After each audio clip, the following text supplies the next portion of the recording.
역대기 기자가 지금 제시하고 있는 시간의 흐름은 다윗이 예루살렘에 자신을 위한 궁전을 세우고 여호와의 궤를 둘 터를 마련하고 난 이후에 그곳에 장막을 세운 것으로 흐름을 끌고 갑니다.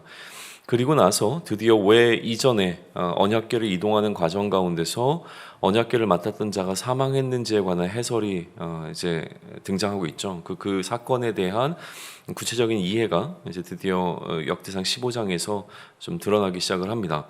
레위 사람 이외에는 언약궤를 맬 수가 없었음에도 불구하고 레위인들이 언약궤를 매지 않는 방식으로 처음 언약궤를 옮기려고 했기 때문에 그것으로 인하여서 하나님께서 그들을 찢으셨다. 다시 얘기하면 진노를 바라셨다라고 다윗이 그 상황을 이해하고 있었다라고 하는 것을 15장을 통해서 우리가 알려주고 있는 것이죠. 그래서 다윗은 이번에는 레위 사람들을 준비시킵니다. 그래서 레위 사람들을 준비시켜서 모세가 이른 방식대로 채에 이제 궤를 꿰어서 어깨에 메고 이동시키는 방법을 취하게 되죠. 처음에는 새 수레에다가 이 언약궤를 옮기고자 했다면 이 다시 옮기는 과정 속에서는 철저하게 이 모세가 이른 방식을 따르고자 하는 모습을 보게 되어집니다.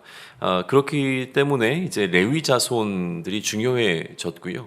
그래서 레위 자손들을 이제 불러 모으고 그 자손들의 숫자, 그러니까 그 자손들 레위 자손 가운데 그 지파별로 어떻게 숫자들이 모였는가에 관한 기록을 5절로부터 10절에 지금 해주고 있죠.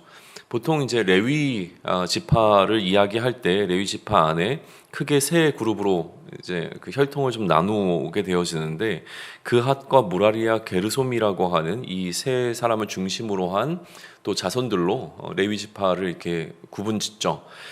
그 가운데서 지금 5절부터 10절을 보게 되어지면 6개의 자손이 등장하고 있는 것처럼 기록이 되어져 있습니다. 그러니까 그핫, 무라리, 게르솜이라고 하는 그 세 중심 자손들 이외에 엘리사반과 헤브론과 우시엘이 8절과 9절, 10절에서 등장하고 있죠.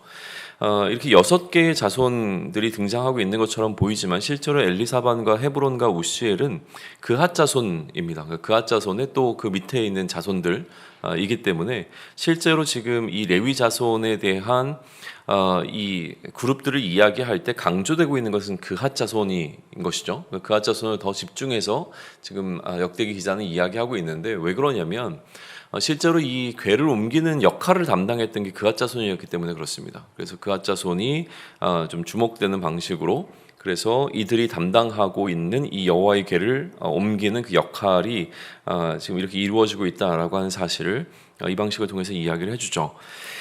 그리고 난 다음에 11절에 보시게 되면 다윗이 제사장 사독과 아비아다를 부르고 또 이제 레위 사람 뭐 우리엘과 아사야와 요엘과 스마야와 뭐 엘리엠 아비다나를 불러서 무언가 지시하는 장면이 좀 등장을 합니다. 기본적으로는 이들이 레위 사람들의 지도자 그룹, 그러니까 레위인들의 지도자였고 제사장들은 또 레위인들을 지도하는 역할을 감당하고 있었기 때문에 이런 어떤 레위인들을 통해서 이루어져야 하는 언약궤를 옮기는 과정 가운데 이 리더십들에게 지금 다윗이 무언가 지시를 내리고 있는 장면으로 이어지고 있어요. 그래서 먼저 이 궤를 옮겨야 되는 레위인들을 성결하게 하라. 라고 하는 이야기를 해줍니다. 그리고 그처럼 이제 준비가 된 상태에서 궤를 어깨에 메고 이제 이동하게 되어지는데 그 이동할 때에 다윗은 또 하나를 준비시키시는데 그것은 무엇이냐면 찬양대를 구성하게 하는 거였습니다. 찬양대를 구성해서 노래하는 자들과 악기를 연주하는 자들을 통하여서 그들이 지금 이 상황 가운데 얼마나 기쁜지 그 기쁨을 표현하도록 지시를 내리죠. 그래서 궤가 이동하는 과정 가운데 그들이 누리고 있는 즐거움을 마음껏 이 노래를 통하여서 표현하게 되어집니다. 이러한 찬양대가 어떻게 구체적으로 구성되었고 어떠한 악기를 통해서 어떠한 방식으로 노래가 불려졌는가라고 하는 것을 예측할 수 있도록 17절부터 24절까지는 그 찬양단의 찬양대의 구성에 관한 이야기가 쭉 이어져서 설명이 되어집니다. 그리고 그 과정 가운데서 단순히 이 찬양만 한 것이 아니라 25절과 26절을 보게 되어지면 이들이 중간에 숫송아지 7마리와 순양 7마리로 제사를 드리는 장면이 등장을 하게 되어져요. 열왕기랑은 조금 다른 방식으로 이 제사에 관한 이야기를 이렇게 삽입해서 진행을 시키는데, 앞서 이야기했던 레위인들만 부른 것이 아니라 제사장 그룹이 이 언약궤가 움직이는, 언약궤가 이동하는 과정 가운데 함께 동참했어야만 하는 이유가 여기서 분명히 드러나죠. 처음부터 다윗은 이 과정 가운데 제사를 드릴 목적을 갖추고 있었던 것 같고, 제사를 드릴 수 있는 준비를 해서 언약궤를 옮기는 이 과정을 진행하다가 그 중간에 이처럼 하나님께 제사를 드리고 있는 과정이 하나의 절차상으로 지금 삽입되고 있는 것을 우리는 보게 되어집니다. 아울러서 27절과 28절을 보게 되어지면 이들의 복장에 관한 언급이 등장을 해요. 세마포 겉옷을 입었고 또 에봇을 입었다라고 하는 기록이 등장하게 되어지는데, 이러한 복장은 사실 제사장의 복장입니다. 그러니까 다시 얘기하면 이 모든 흐름은 하나의 어떤 행진 자체가, 그러니까 언약궤를 메고 이동하는 이 그룹의 행렬 자체가 단순히 언약궤를 옮기는 사건으로 마무리되고 있는 것이 아니라 그것 하나가 하나의 어떤 예전적 형태를 띠고 있다라고 하는 것이죠. 이 전체를 하나의 예식으로 좀 이해해 볼 수 있다면, 다시 말하면 언약궤가 어깨에 메어져서 예루살렘에 들어오게 되는 모든 전체의 과정은 하나님을 향한 예배의 행위가 되어지고요. 예배의 시작과 예배의 끝, 그 예배의 중간에 실제로 제사가 드려지는 이 장면을 통하여서 이 전체가 하나님을 향해서 드려지는 하나의 예식과 예전의 형태를 취하고 있다라고 하는 것으로 우리는 좀 생각해 볼 수 있는 것이죠. 그래서 이러한 예전의 형태를 취할 때 그들의 의복도 상당히 중요했다라고 이제 해석될 수 있는 부분입니다. 그런데 이것은 단순히 그냥 예식과 예전의 형태를 띠고 있었던 것이 아니라 이들의 즐거움을 표현하고 있었다라고 한다면, 이 예배는 축제 예배의 형태였을 것입니다. 그래서 하나님께 드려지게 되는, 단순히 언약궤가 옮겨지는 것이 아니라 이 언약궤를 옮기는 과정 자체가 하나님을 향한 예배가 되도록 만들었고, 그 예배는 하나님 앞에서 그들의 즐거움, 그들이 얼마나 즐거운지를 표현하는 방식의 축제의 예배로 지금 드려지고 있는 것이죠. 언약궤가 옮겨지는 출발부터 언약궤가 도착하는 그 순간까지. 그런데 맨 마지막에 16장까지 이제 언약궤의 이동은 이어지는데, 15장 마지막에 이 역대기 기자는 무엇을 삽입하고 있냐면, 그렇게 언약궤가 다윗성으로 들어오는 과정 가운데서 모두가 즐거워하는 축제 예배를 드릴 때 이 예배 가운데 들어오지 못했던 한 사람에 관한 기록을 남겨두고 있습니다. 그 사람이 누구였냐면 이제 사울의 딸 미갈인데, 결국 이제 다윗의 아내였잖아요.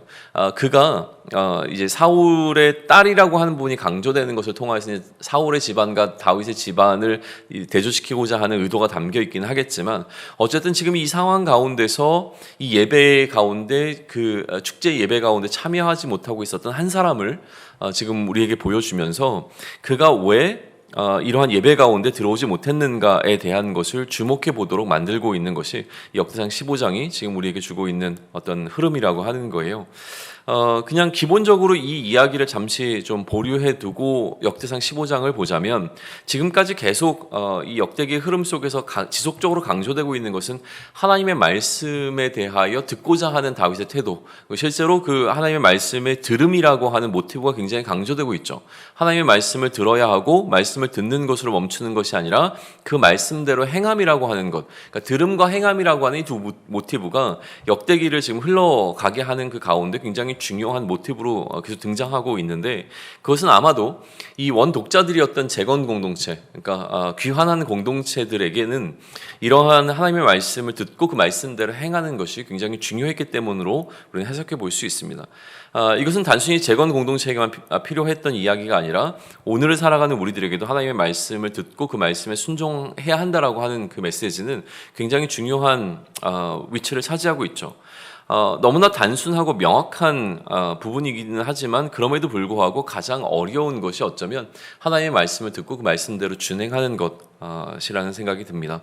말씀대로 행하지 못하였던 이스라엘의 그 역사를 다시 한번 돌아보며 어떻게 하면 이 말씀 가운데 우리가 순종할 수 있을까를 고민하게 만드는 것, 이게 역대기의 기자가 계속적으로 선포하고 있는 메시지여야 한다는 것, 메시지라고 하는 것이죠.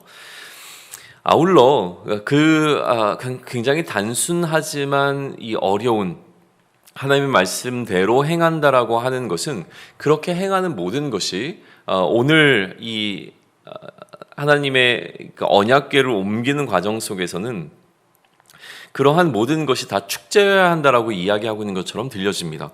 다시 얘기해서 지금 이 귀환한 공동체는 그 귀환할 때 분명하고 선명한 하나님의 사명을 붙잡고 이곳으로 돌아온 공동체였다는 거예요. 그들이 돌아와서 목표하고 목적을 두고 있었던 것은 무엇이냐면 성전의 재건이었습니다. 성전을 다시 건축하는 일을 담당하고 있었던 이 귀한 공동체는 지금 다윗의 공동체가 언약궤로 옮겨오는 그 과정, 그 가운데서 어려움이 있었지만 그럼에도 불구하고 다시 그 모든 과정을 하나님 앞에 드려지는 예배, 단순히 예배가 아니라 축제의 예배로 이 모든 상황들을 끌고 가고 있는 것과 마찬가지로 성전을 다시 재건하고자 하는 이 귀한 공동체에게 성전을 건축하고 있는 일이 그들에게 기쁨이 되고 있는가라고 하는 사실을 묻고 있다라고 하는 것이죠. 그래서 그들이 감당해야 되는 성전을 건축하는 이 모든 것이 그들 가운데는 기쁨이 돼야 함을 이 메시지를 통하여서 역대기 기자는 전해주고 있는 것이죠. 그렇다면 이제 오늘 이 역대상을 마주하고 있는 우리들도 동일한 관점 속에서 한번 생각해 볼 필요가 있습니다.